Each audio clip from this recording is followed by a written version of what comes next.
ये हमारी बीटी की क्लास होगी। हम लोग चैप्टर नंबर 7 डिस्कस कर रहे हैं और चैप्टर नंबर 7 का मैक्रो इकोनॉमिक पोर्शन। कल हम लोगों ने मॉनेटरी पॉलिसी, फिस्कल पॉलिसी, इन दोनों के इम्पैक्ट्स को, इन दोनों की एप्लीकेशंस को डिस्कस कर लिया था। आज हम करने जा रहे हैं supply side policy. Basically supply side policy होती क्या है?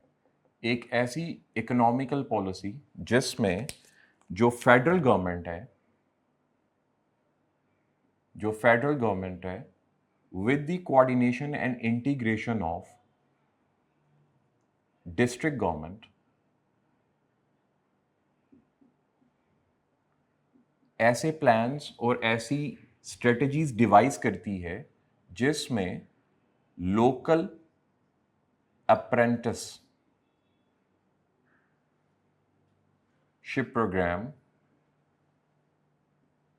को इनकरेज किया जाता है।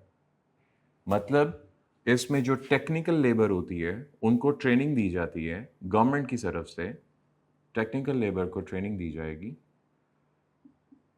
गवर्नमेंट की तरफ से ताकि उनकी स्किल्स इंप्रूव हो सकें। स्किल्स एनहांसमेंट प्रोग्राम की तरह, स्किल्स एनहांसमेंट प्रोग्राम के तौर पे अप्रेंटिसशिप प्रोग्राम में ये भी बिल्कुल वैलिड चीज़ आती है कि हम लेबर को up to date stimulus simulation centre का मतलब जिस जगह पे मैं काम करूंगा वैसा ही मिलता जुलता या वैसा ही एक ट्रेनिंग सेंटर बनाया जाएगा जिसमें मुझे वो सारे काम सिखाए जाएंगे जो रियल वर्कशॉप में या रियल फैक्ट्री में या रियल मशीन के ऊपर मैं काम कर रहा हूँ। मुझे वैसा ही एक एनवायरनमेंट प्रोवाइड कर दिया जाएगा। उसे सिमुलेशन सेंटर्स बोला जाता है। Up to date simulation centres में ट्रेनिंग दी जाती है।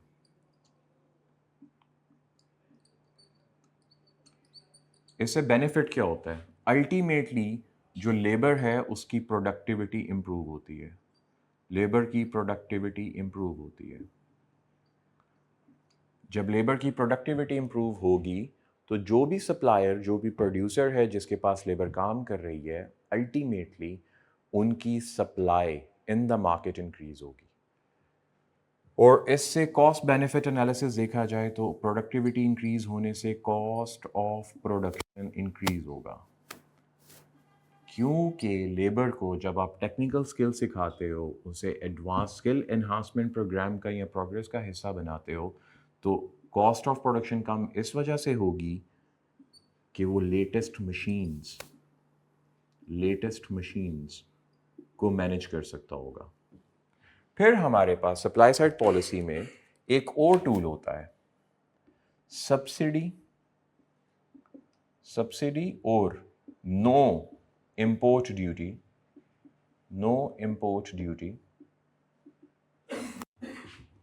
On latest technology.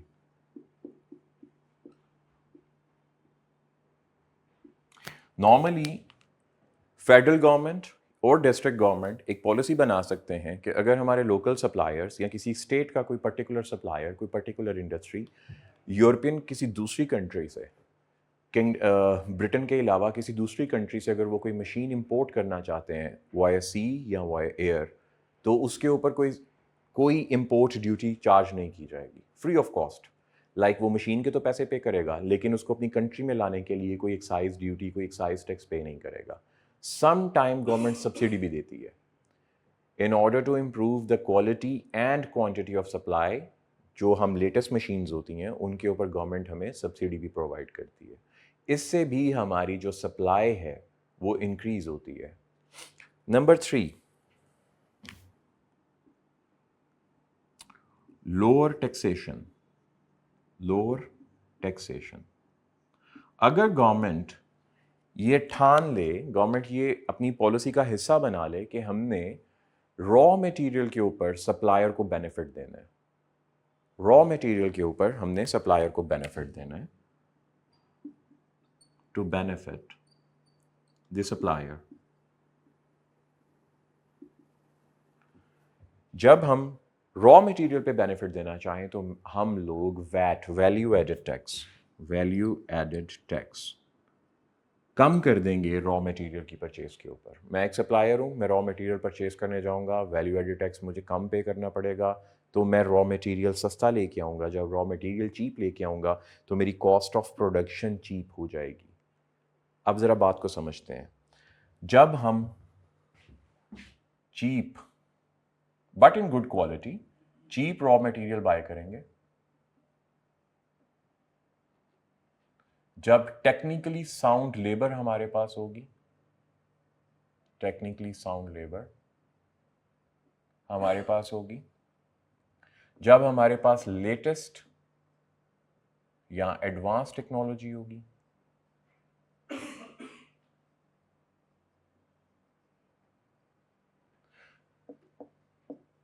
तो ultimately in 3 factors of production की मदद से जब हम मैन्युफैक्चरिंग करेंगे, जब हम चीज़ें प्रोड्यूस करेंगे, तो मैन्युफैक्चरिंग से जब चीज़ें प्रोड्यूस होंगी तो कॉस्ट ऑफ प्रोडक्शन बढ़ेगी, सॉरी कॉस्ट ऑफ प्रोडक्शन कम होगी, कॉस्ट ऑफ प्रोडक्शन कम होगी। जब कॉस्ट ऑफ प्रोडक्शन कम होगी तो अल्टीमेटली हमारी क्वांटिटी इंक्रीज करेगी।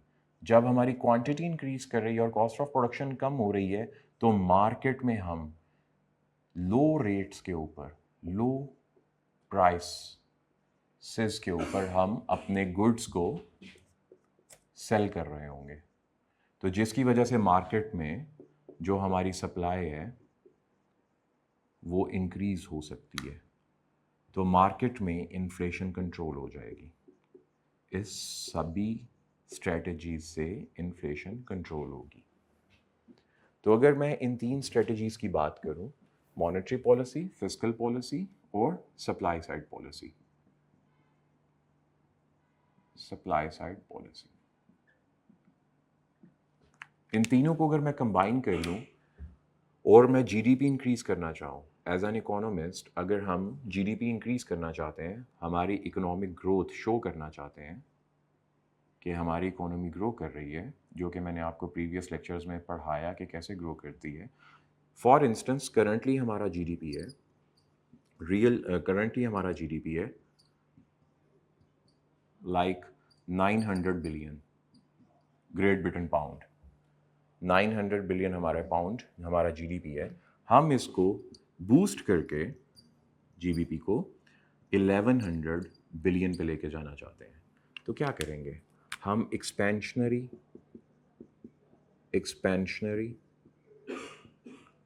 फिस्कल पॉलिसी लगाएंगे। एक्सपेंशनरी फिस्कल पॉलिसी के अब मैं आपको ड्यूअल इम्पैक्ट बताने लगा हूँ। फिस्कल पॉलिसी लगाएंगे, इसमें हम डायरेक्ट टैक्सेस कम कर देंगे, जब डायरेक्ट टैक्सेस कम होंगे, इसी के साथ साथ हम इनडायरेक्ट टैक्सेस मींस वैट, जो अभी मैंने पढ़ाया सप्लाई साइड पॉलिसी में, वैट, इसको भी कम कर देंगे। तो अल्टीमेटली डायरेक्ट टैक्सेस कम होने से डिस्पोजेबल इनकम बढ़ जाएगी कंज्यूमर की, डिस्पोजेबल इनकम इंक्रीज हो जाएगी। और जब हम वैट को कम करेंगे तो कॉस्ट ऑफ रॉ मटेरियल कम हो जाएगा, एक साइड से कंज्यूमर की बाइंग कैपेसिटी बढ़ गई और दूसरी साइड से कॉस्ट ऑफ रॉ मटेरियल कम हो गया। एक साइड से इसी से ही supplier motivate to produce more, और इसी से ही इसी पॉलिसी से बायर भी मोटिवेट होगा टू बाय मोर। और अल्टीमेटली बेनिफिट क्या मिलेगा? हमारी इकोनॉमी में जीडीपी ग्रो करेगा, क्योंकि जो यहाँ पे बिक रहा है वो यहाँ पे सेल भी हो रहा है, जो यहाँ पे बिकने को मार्केट में आ रहा है वो यहाँ पे बायर ख़रीद के घर लेके जा रहा है, सप्लायर की सेंस में वो सेल होता जा रहा है। अब अगर मैं कंबाइन कर दूं मॉनेटरी पॉलिसी को सप्लाई साइड पॉलिसी के साथ अगर government easy monetary policy opt करती है, इंटरेस्ट रेट्स कम कर देती है, मॉनेटरी पॉलिसी इंटरेस्ट रेट्स कम करती है, तो जो कस्टमर है, कंज्यूमर है, हाउस होल्ड, वो अपनी सेविंग विड्रॉ करेगा, वो अपनी सेविंग्स बैंक से विड्रॉ करेगा। ऑब्वियसली जब वो विड्रॉ करेगा तो पैसे को क्या करेगा, कहीं पे या तो इन्वेस्ट करेगा या खा पी जाएगा, क्योंकि उसको अब लग रहा होगा कि बैंक में पैसे रख के मुझे इतने तो प्रॉफिट नहीं आ रहा, तो लिहाजा इसको कुछ कर देते हैं। और जब इंटरेस्ट रेट लो है तो सप्लायर बैंक से इजीली लोन अक्वायर कर पाएगा, क्योंकि लोन एक्विजिशन कॉस्ट, जिसे फाइनेंशियल कॉस्ट कहते हैं, वो रिलेटिवली कम हो जाएगी। फाइनेंशियल कॉस्ट रिलेटिवली कम हो जाएगी क्योंकि रेट ऑफ इंटरेस्ट कम है। जब फाइनेंशियल कॉस्ट कम होगी, सप्लायर लोन लेकर ज़्यादा इन्वेस्ट कर पाएगा, इन्वेस्टमेंट बढ़ जाएगी। सेम जो कल मैंने लास्ट लेक्चर में करवाया, जब इन्वेस्टमेंट बढ़ जाएगी और इन्वेस्टमेंट बढ़ने से सप्लाई साइड पॉलिसी की वजह से आपके पास टेक्निकली साउंड लेबर फोर्स है,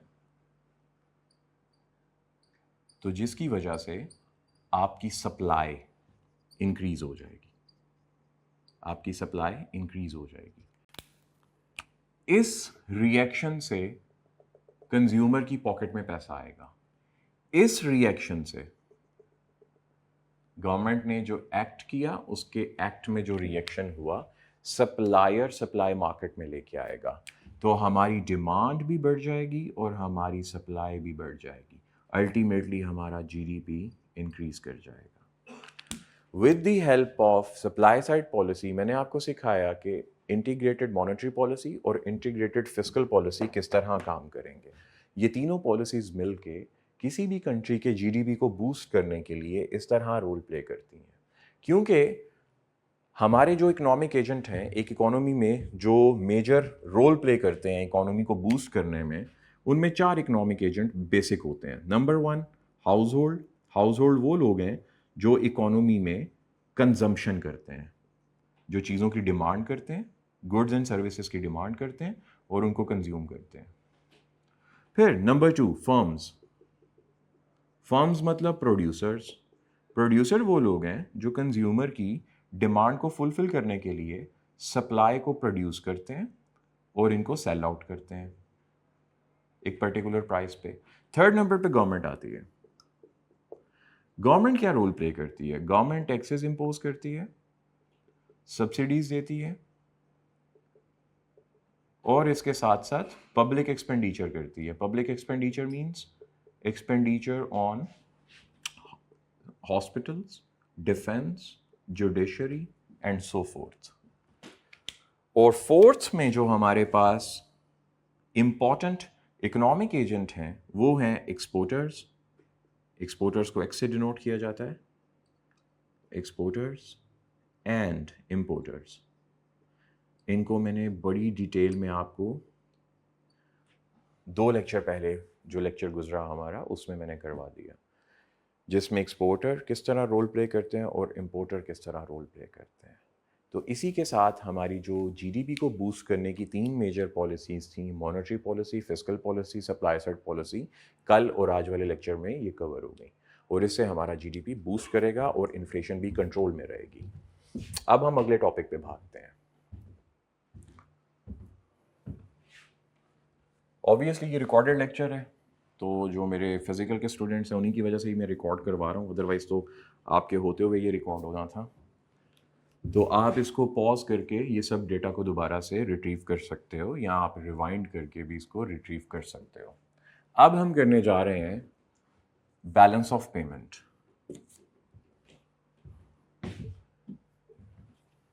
balance of payment, balance of payment, जिसको मैंने डिटेल में आपको पहले भी एक दफ़ा करवा चुका क्लास में। अब दोबारा से मैं इसको फर्दर डिटेल में करवाने जा रहा हूँ पेपर पॉइंट ऑफ व्यू से, जिसके एग्जाम किट में जैसे क्वेश्चंस आते हैं।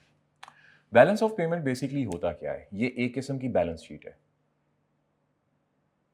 या यूं समझ लीजिए जितना आपके सिलेबस में है ये इनकम स्टेटमेंट है जो आपने FA1 में पढ़ी होगी। ये एक इनकम स्टेटमेंट है। सिंपल इसमें हम रिसीट्स एंड पेमेंट्स को कैलकुलेट करते हैं। Receipts and payment of what? Receipts and payment of dollar. क्यों? क्योंकि भाई हम एक्सपोर्ट करते हैं दूसरी कंट्रीज के साथ। Export means goods and services produce Pakistan में होंगी लेकिन वो सेल दूसरी कंट्री में होंगी। हम इंपोर्ट करते हैं।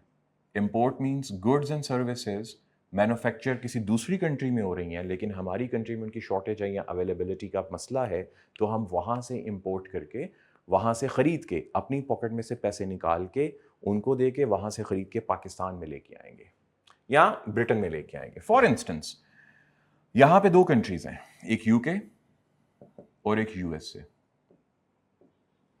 यूके में व्हीट की प्रॉब्लम है, व्हीट इतनी प्रोड्यूस नहीं होती। यूएस के पास व्हीट सरप्लस में है, यूएस के पास व्हीट सरप्लस में है। Okay, that's fair enough. हमारे पास व्हीट की शॉर्टेज है। For the sake of, just for the sake of, you could say for the sake of an example या for the sake of a case study, मैं ये कह सकता हूं कि अगर मैंने यूएस से व्हीट परचेज करनी है, अगर यूके ने, हाँ वी आर इन यूके, अगर हम ब्रिटेन में हैं और हमने व्हीट परचेज करनी है यूएसए से, तो यूएसए हमें व्हीट के इवज हमसे क्या डिमांड करेगा? डॉलर। हमारे पास तो पाउंड है, जीबीपी है, ग्रेट ब्रिटेन पाउंड। हमारे पास डॉलर नहीं है, हमारे पास डॉलर नहीं है। हमें डॉलर चाहिए। व्हीट को परचेज करने से पहले हमें डॉलर चाहिए होगा। क्यों? क्योंकि इंटरनेशनल लॉ के अकॉर्डिंग, इंटरनेशनल ट्रेड लॉ के अकॉर्डिंग, हम जो भी ट्रेड करेंगे वो एक कॉमन करेंसी बना ली जाएगी और उस कॉमन करेंसी को हम डॉलर कहते हैं। चलें जी, ठीक हो गया। अब मुझे डॉलर चाहिए लेकिन मेरे पास तो जीबीपी है, मैं सप्लायर हूँ व्हीट का यूके में, मेरे पास सप्लाई शॉर्ट हो गई, मुझे ये सप्लाई मंगवानी है यूएसए से।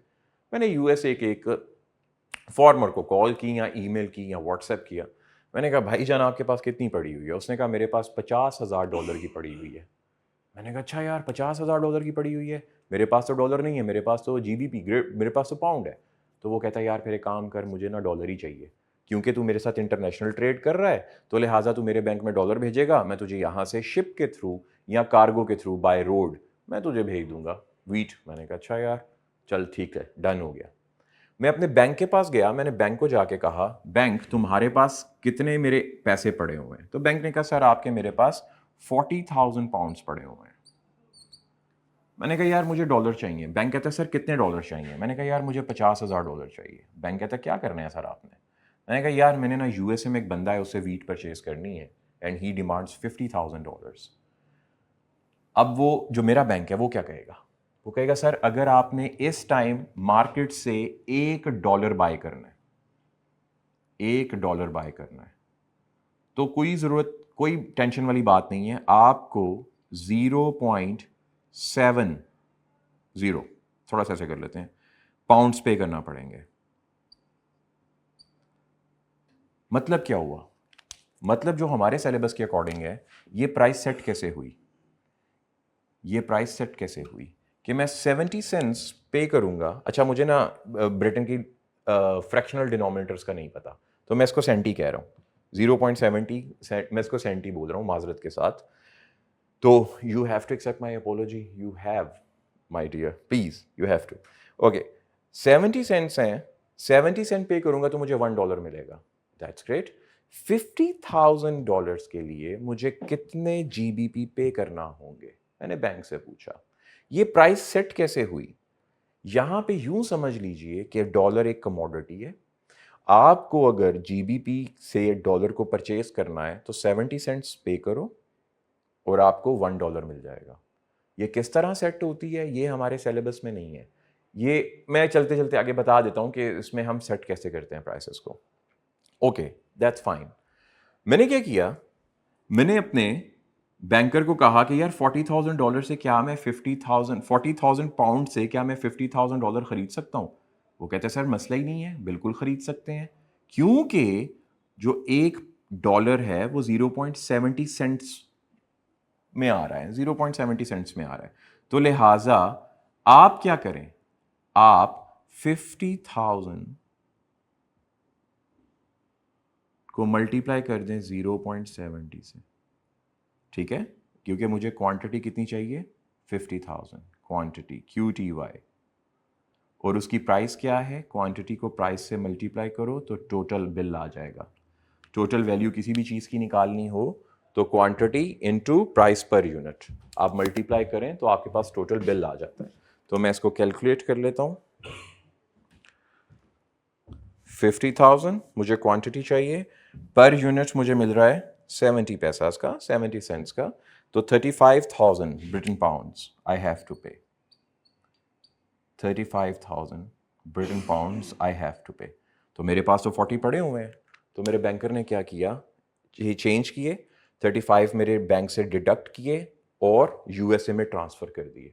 यूएसए वाले भाई साहब की ये क्या हो गई, यूएसए के अकॉर्डिंग ये क्या हो गई, एक्सपोर्ट। और मैं इसको क्या कहूंगा कि मैंने इंपोर्ट किए। क्या इंपोर्ट किया मैंने, व्हीट, उसको डॉलर मिल गए, यहां से व्हीट उसने मेरे पास ट्रांसफर कर दी। अब जब मैंने इंपोर्ट करी तो मेरे कमाए हुए पैसे 35,000 पाउंड्स किस में चले गए, यूएस के बैंक में, और यूएस की बनाई हुई व्हीट मेरे पास आ गई। बात को गौर से समझें, तो जो यूके है और जो यूएस है, यूके के फाइनेंशियल रिसोर्सेस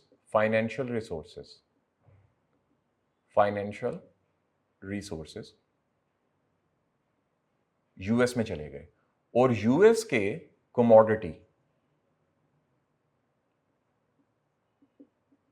और नेचुरल रिसोर्स यूके में आ गए। Fair enough. प्रॉब्लम कहां पे जनरेट होती है, जिसको हमने बैलेंस करना होता है पेमेंट्स के लिए, प्रॉब्लम तब जनरेट होती है जब हमारा पैसा किसी दूसरी कंट्री में जाता है। क्यों, क्योंकि हम अपने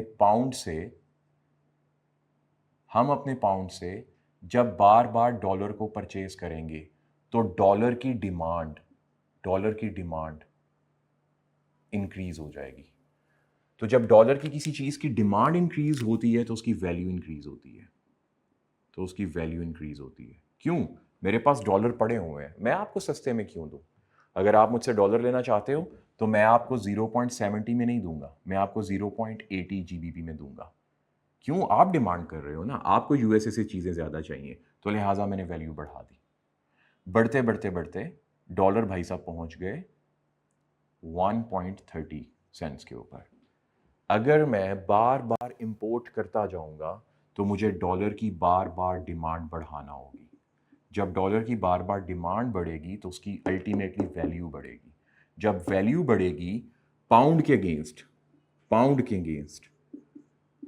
अगेंस्ट जब वैल्यू बढ़ेगी तो मैं इसे क्या कहूंगा, पाउंड डेप्रिशिएट हुआ। और पाउंड डेप्रिशिएट क्यों हुआ, क्योंकि हम इंपोर्ट ज़्यादा कर रहे हैं। और जो कंट्री एक्सपोर्ट ज़्यादा कर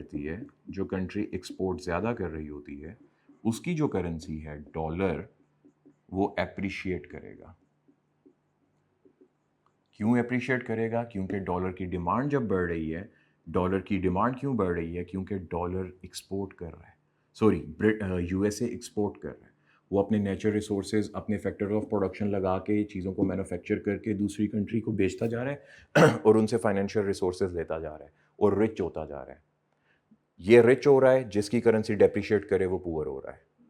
इस वजह से बैलेंस ऑफ पेमेंट कहता है कि आपने जितने की इंपोर्ट करनी है आपको उतने की एक्सपोर्ट भी करनी है। अगर एक साल के अरसा में आपने 50 मिलियन पाउंड्स की 50 मिलियन पाउंड्स की इंपोर्ट की दूसरी दुनिया से माल खरीद के अपनी कंट्री में लेके आए, तो आपको 50 मिलियन पाउंड्स की एक्सपोर्ट भी करनी है। इसको डॉलर में कर सकते हैं, क्योंकि इंटरनेशनल करेंसी डॉलर है, तो इसको हम डॉलर में कर सकते हैं। अगर 50 मिलियन डॉलर की हमने इंपोर्ट करनी है, तो we have to export 50 million dollar. Otherwise क्या होगा, हमारा बैलेंस अनफेवरेबल हो जाएगा। अगर हमने 40 मिलियन डॉलर्स की इंपोर्ट की और 50 मिलियन डॉलर्स की एक्सपोर्ट की, तो हमारा unfavourable balance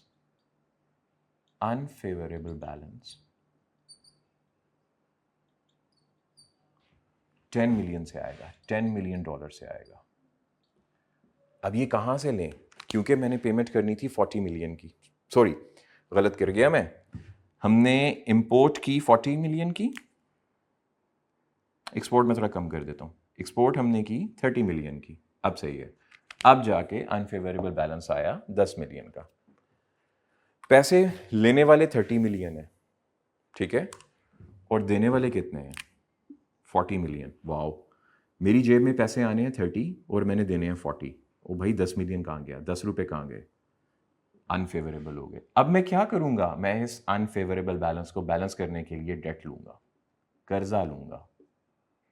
oh my God, जाहिर सी बात है मेरी इनकम कम थी लेकिन मेरे खर्चे ज़्यादा हो गए, तो कम इनकम में ज़्यादा खर्चों को पूरा करने के लिए मैं फिर क्या करूँगा, कर्जा लूँगा। नेक्स्ट एपिसोड में हम पढ़ेंगे नेक्स्ट लेक्चर में हम पढ़ेंगे कि हम ये कर्ज़े को किस तरह सेटल डाउन करते हैं, और इन्हीं चीज़ों के ऊपर, इन्हीं इंपोर्ट और एक्सपोर्ट को मैनेज करने के लिए मॉनेटरी पॉलिसी, फिस्कल पॉलिसी और सप्लाई साइड पॉलिसी किस तरह हमारी मदद करती हैं। Thank you so much.